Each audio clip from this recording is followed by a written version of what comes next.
NEET में गड़बड़ी, national common entrance test की परीक्षा रद्द, यूजीसी नेट का पर्चा लीक और इसके बाद CSIR यूजीसी नेट की परीक्षा टली। एक के बाद एक लगातार 4 इम्तिहानों में गड़बड़ी, पर्चा लीक या किसी अज्ञात वजह से अंधकार में लटका छात्रों का भविष्य। नतीजा 9 दिनों में 3 बड़ी परीक्षाएं रद्द हुई या टल गई। ऐसा पहली बार है जब परीक्षा देने वाले के बजाय परीक्षा लेने वाले लगातार फेल होते रहे। शायद यही वजह है कि एक के बाद एक हो रही इन घटनाओं की वजह से देश में एंटी पेपर लीक कानून को आधी रात को लागू कर दिया गया।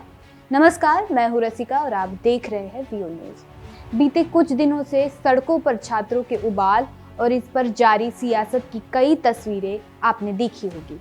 ऐसा पहली बार नहीं है जब पर्चा लीक हुआ हो। पर्चे पहले भी लीक होते थे और बिना किसी शोर शराबे के छात्र इसे अपनी नियति मानकर चुप रहते थे, लेकिन जागरूकता बढ़ी और सरकार से उम्मीदें भी बढ़ी। तो ऐसी घटनाओं पर तीखी प्रतिक्रिया और विरोध प्रदर्शन भी देखने को मिलने लगे। कई राज्यों में इस तरह की बढ़ती घटनाओं से सीख लेते हुए सरकार ने इस पर लगाम लगाने का फैसला किया, तो देश में एंटी पेपर लीक कानून लागू हो गया। एंटी पेपर लीक कानून, इसे public examination prevention of unfair means act 2024 नाम दिया गया है। इसे केंद्र सरकार ने नोटिफिकेशन जारी कर शुक्रवार यानी 21 जून की आधी रात से लागू कर दिया है। ये कानून भर्ती परीक्षाओं में नकल और अन्य गड़बड़ियों को रोकेगा। एंटी पेपर लीक कानून के तहत पेपर लीक करने या आंसर शीट के साथ छेड़छाड़ करने पर कम से कम 3 साल तक की सजा होगी। इसे 10 लाख रुपए तक की जुर्माने के साथ 5 साल तक बढ़ाया जा सकता है। जिन लोगों की जिम्मेदारी परीक्षा कराने की है, अगर वो दोषी हुए तो उन पर भी 1 करोड़ रुपए का जुर्माना लगेगा। साथ ही अगर सर्विस प्रोवाइडर ही गड़बड़ी में शामिल मिला तो उसे परीक्षा की लागत वसूली जाएगी। जानकारों का मानना है कि इस कानून के आने से परीक्षाओं में होने वाली धांधली पर रोक लगाने में मदद मिलेगी। इससे पहले केंद्र सरकार और जांच एजेंसियों के पास इन गड़बड़ियों से निपटने के लिए अलग से कोई ठोस कानून नहीं था। ये कानून इसी साल 6 फरवरी को लोकसभा और 9 फरवरी को राज्यसभा से पास हुआ था। राष्ट्रपति द्रौपदी मुर्मू ने 12 फरवरी को बिल को मंजूरी देकर इसे कानून में बदल दिया।